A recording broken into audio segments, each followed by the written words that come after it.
Welcome to the 14th MINEX Kazakhstan Mining and Exploration Forum. Reflecting current priorities and trends in Kazakhstan, the forum is organized under the central theme, Sustainable Development of the Mining Industry for the Benefit of Society and Environment. The forum brings together over 450 attendees from Kazakhstan and 30 countries across Europe, North and Latin America, South Africa, Australia, China, India, Mongolia, Malaysia and New Zealand. This year's event is witnessing a record participation of foreign investors keen on exploring and developing precious metals, copper, coal, lithium and uranium, as well as rare and rare earth metal deposits. The forum's agenda features over 100 speaker presentations. The discussions will cover mining and metallurgical industry development, along with Kazakhstan's government initiatives aimed at boosting indigenous industries. Special emphasis will be placed on attracting investment for the state-initiated extensive geological exploration program to exploit new deposits of critical minerals. Additionally, the Digitech conference, integrated into the forum, will showcase Industry 4.0 solutions empowering mining firms to enhance performance and gain competitive edges. Over 50 Kazakhstani and international companies will be showcasing at the forum's trade show the cutting-edge technologies for mineral exploration, production and processing. During the forum, we are conducting an extensive survey to generate a 360-degree overview of Kazakhstan's mining and metals industry. The results will be published after the forum and distributed via social media, mining NGOs, media and other channels. Please take your time and help us to define the opportunities and challenges in the Kazakhstan mining industry. Each opinion matters. We wish you a successful and productive experience at MINEX Kazakhstan 2024. The forum is officially open.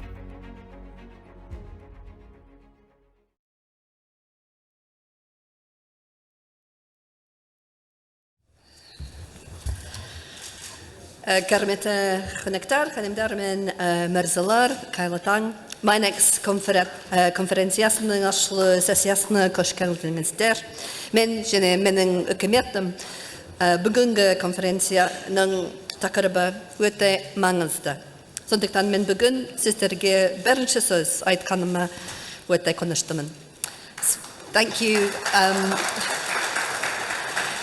Thank you, Arthur, for the invitation to speak today. Ladies and gentlemen, good morning and welcome to the opening session of the annual MINEX conference.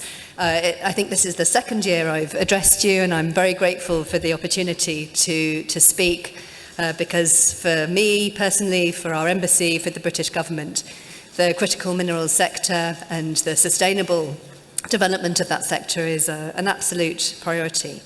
And I really want to thank Arthur and the organisers of MINEX for their consistent support for the mining and critical mineral sector in Kazakhstan. And I think we can all agree now that all the efforts made by so many over so many years to put Kazakhstan back on the map in terms of mining exploration, investment, innovation, all those efforts are now really paying off, and that's why so many of you are here and why we have new British companies coming to Kazakhstan all the time. And as Arthur has mentioned, over the last few years, the Kazakh government has really taken so many critical steps to build the regulatory environment to attract foreign investment. Not just the 2018 Mining Code, but also membership in the CRISCO Committee, the adoption of new international standards on ESG, promoting ESG and transparency, digitization of the pretty onerous bureaucracy, and so on. And I think that really is reflected in the figures now. Around 600 licenses for exploration were issued between 1991 and 2018. But since 2018, and despite COVID, that number has exploded to many thousands of new licenses issued. And altogether, an area, I understand, of around 196 square kilometres has now been opened for explorational development. And to put that into some kind of context, that's almost the size of my country, the UK, which is 240,000 kilometres. So that's a pretty extraordinary amount. And for the last 3 years that I've been living and working in Kazakhstan, I can say very confidently that we've seen increased activity, positive investor sentiment, new companies, both majors and juniors, and many of our countries, including, of course, my own, the UK, developing critical minerals memoranda of understanding with the Kazakh government and roadmaps with Kazakhstan. And this reflects the huge role that we think, that we hope, that we want Kazakhstan to play in building the next generation of 21st century mines, contributing to the resilience and the diversity of the global supply chain in those metals and minerals, which are absolutely essential for our planet's green transition. And we also want to build on Kazakhstan's really unique industrial and scientific heritage, which means that for a number of metals and processes, it is one of only 2 or 3 producers in the world. Now, among the positive developments that we see, the launch a few months ago of a new chamber of mines here in Kazakhstan involving both domestic and international companies is a really important step. We believe this will strengthen the advocacy of the mining sector here and help facilitate better consultation with government. And this consultation process is now what's really needed to further improve bureaucracy and policy and to prevent good work being undone. And the introduction last year of the revised mineral extraction tax was a good example of a policy which frankly would have benefited from better consultation. Kazakhstan now has amongst the highest gold and copper taxes in the world, okay, perhaps for domestic producers mining legacy assets, but obviously giving pause for thought to new investors considering investing billions in new assets. So it's our strong hope that the Kazakh government will engage really positively with this new chamber to discuss other government proposals which are doing the rounds at the moment, aimed at supporting the development of a value chain in domestic processing and manufacturing, but if applied crudely, risk hampering Kazakhstan's investment attractiveness. And these are ideas around requiring selling to domestic producers at a discount and enforced processing of non-commercial trace metals. So these are proposals that need to be really carefully handled in very close consultation with industry. And this is because, of course, we know, and I'm stealing data from Tim Barry's recent presentation at the Chamber of Mines, the average mine takes at least 16 years to build globally, from exploration and discovery through to commissioning. And so keeping confidence in legislative predictability and keeping in line with best international practice is absolutely key to securing Kazakhstan's reputation as a great jurisdiction to do business.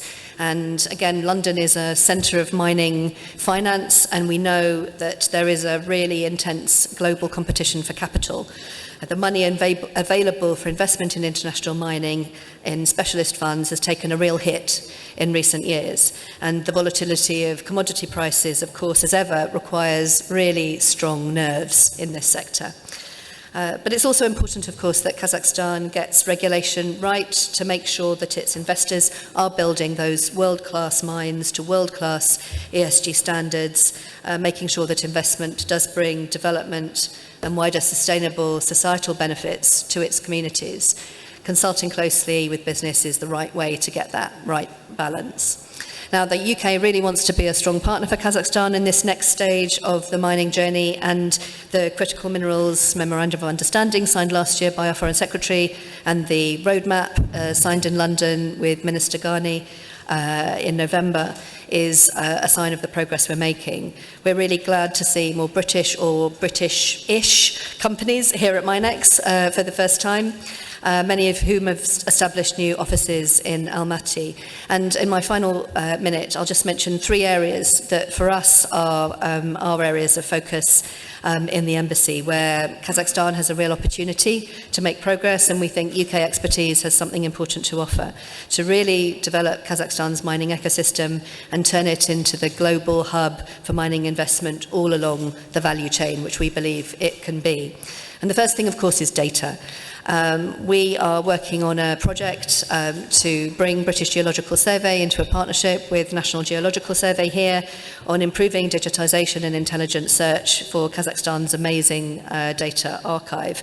But new data matters too, and speaking to a colleague from Sequent yesterday, I was given some really interesting figures. In Australia, the calculation is that for every $1 of government money invested in new pre-competitive data, on average $5 of exploration expenditure by the private sector is generated, and over time the resources developed are worth $100 to $150. So $1 of government money on data can generate $100 to $150 of value. And a similar study in Canada by EY on federal geoscience programs showed that over the last decade, spending on public geoscience had yielded economic benefits of at least $7.30 for every $1 spent. So open, transparent data is really the single most important thing that Kazakhstan can invest in right now. The second issue is science and technology. And of course, UK technologies for the mining industry actively support the full cycle from exploration to processing to mine closure here already in Kazakhstan, with innovative advancements in automation, in robotics and digitalization to improve efficiency, safety and environmental sustainability. But, of course, processing rare earths requires a lot of chemistry, a very different kind of processing. And I saw that for myself last week when I was in Kizilorda visiting Ferroalloy Resources, which has the license for one of the largest vanadium deposits in the world. A really incredibly complex technical process required to process the vanadium ore. We have a world-class science base, of course, working on this next generation of mining technologies. And last month we took a delegation from across the region, not just Kazakhstan, also Mongolia, Uzbekistan, Kyrgyzstan, Turkey, to the UK, meeting leading UK companies and institutions in that critical minerals sector, like TechMet, Cornish Lithium, Geothermal Engineering, the Institute of Materials Processing, Aloyed, and many others. These technologies can also help extract value from waste and help manage the problem of decommissioning old mines, another really important area. And the third thing, the area that I'll finish on, is education. As we know, there's a global skills shortage in the mining sector, and we all need to be growing the next generation of geologists and engineers and the scientists who will design, build and run these 21st century mines. The UK and Kazakhstan have had education collaboration as a key pillar of their partnership for the last 30 years. We're the beneficiary of around a third to a half of all Bolshak scholars. And I really want, it's a personal priority, to develop deeper collaborations now in the mining sector, on mining education, on curriculum, on student exchange and scientific collaboration. Strong partnerships already exist. For example, between the University of Cambridge's Cavendish Laboratory and the Kazakh British Technical University, but we really want to do more. And for the Camborne School of Mines graduates out in the audience, I know there are a few, I'm really keen to bring Camborne to Kazakhstan as well. So, ladies and gentlemen, in conclusion, we feel very confident about the future in this critical sector. Thank you for your attention today, and I wish you a successful conference. Sizlerдің назарларыңызға алғысымды білдіремін, және сіздерге жемісті конференция тілеймін. Көп рахмет.